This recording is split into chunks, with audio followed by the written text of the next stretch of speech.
राम राम जी दोस्तों। हम बात कर रहे हैं, आज आपको सामने वृंदाकारत नज़र आ रही होंगी इसमें। ठीक, ये पैलेस्टाइन को आज़ाद करने का कम्युनिस्ट पार्टी की तरफ से एजेंडा चल रहा है। ठीक, गाजा पट्टी पर हमला बंद करो, फिलिस्तीन को आज़ाद करो। ठीक, और हालिया भी आपको नज़र आ रहा होगा जिस तरीके से ईरान को पीटा गया है। ठीक, ईरान को इसराइल ने मारा।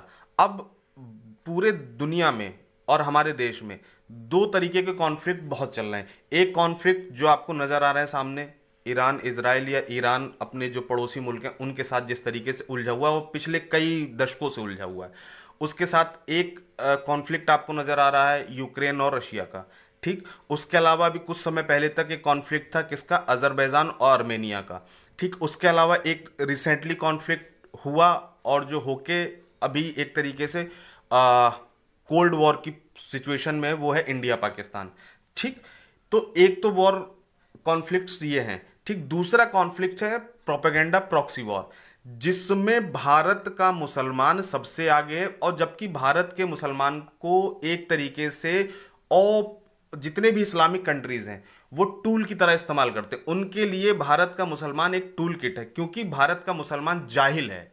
ठीक, उसको ये पता ही नहीं है कि वो जो प्रदर्शन कर रहा है, जिसके लिए प्रदर्शन कर रहा है, दरअसल उसको इस्तेमाल किया जा रहा है कि वो जाहिल का जाहिल बना रहा है। वो अपने बारे में, अपने जो ब्रदरहुड के नाम पर, उसको जो दीन के नाम पर, ईमान के नाम पर, भाई अपने जो कौम के नाम पर मरने के लिए उसको तैयार किया जाता है। ठीक, और वो हंसी खुशी इसमें शामिल हो जाता है। ना वो अपने बच्चों की परवाह कर रहा है, ना वो अपने परिवार की परवाह कर रहा है। और जबकि हिंदुस्तान के बाहर जब ये लोग जाते हैं तो इनकी स्थिति वो होती है कि इनको, एक कुत्ते वाली कहानी आपने सुनी होगी, अगर सभी लोगों ने कभी फुर्सत मिलेगी तो सुनाऊंगा।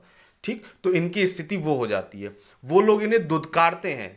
और ये सऊदी के एक स्कॉलर का, इस्लामिक स्कॉलर का ऑफिशियल स्टेटमेंट है कि हम भारत के मुसलमानों को कुत्ते से भी बदतर स्थिति में मानते हैं। उसके बाद ये लोग अपने आप को सुधारने को तैयार नहीं है। और ये जो प्रोटेस्ट आपको दिखाई दे रहे हैं ईरान के खिलाफ, ईरान के समर्थन में, फिलिस्तीन के समर्थन में, इन प्रोटेस्ट के पीछे एक और कहानी है। वो कहानी ये है कि देखिए, दुनिया में मुसलमान पर कितना अत्याचार हो रहा है, भारत में मुसलमान पर कितना अत्याचार हो रहा है। मतलब इस पूरे जो सिनेरियो है, फ्रेम है, इस फ्रेम को आप समझने की कोशिश कीजिए कि पूरे विश्व में ये बात दिखाने की कोशिश की जा रही कि मुसलमान कितना पीड़ित है, लेकिन कोई ये नहीं देख रहा मुसलमान की वजह से पूरी दुनिया कितनी पीड़ित है।